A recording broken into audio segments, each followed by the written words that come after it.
நம்ம பிகே வீட்டுக்கு வந்திருக்கோம். என்ன பண்ணுறான்னு தெரில. சரி உள்ளே போய் பார்ப்போம். பிகே என்ன பண்ணுறீங்க?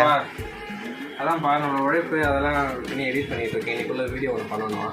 அதாவது சும்மா அதிசயமா நீ வந்துட்டு அதுதான் எனக்கு ரொம்ப இதுவாக இருக்குது, ஆச்சரியமாக இருக்குது. இன்னைக்குள்ள வீடியோ வரணுன்றதுக்காக கொஞ்சம் கஷ்டப்பட்டு பண்ணிட்டு இருக்கேன். ஸோ ஃபோட்டோஸ்லாம் பண்ணி இது பண்ணணும். பார்ப்போம், நல்லா வந்தால் சந்தோஷம். நீ வந்து சரி நீ என்ன பண்ணுறேன்னு பார்க்க வந்தேன். ஓ அப்படியா? இப்போத்துலேருந்து எடிட்டிங் நான் இல்லை, என் தலைவன் பண்ணுவான். இந்த லேப்டாப் என்ன யார் சாமி கையை வரிச்சிட்டீங்க. அவ்வளோ லைவ் வச்சு முடிச்சிருந்தேன். இப்போ நான் கிளம்புறேன்டாப்பா. நீங்கள் போங்க, காலையிலேருந்து பண்ணதுக்கு நீங்கள் போய் பண்ணுங்க. அமுக டுமுகள் அமால் டுமால், அமுக டுமுகள் அமால் டுமால்.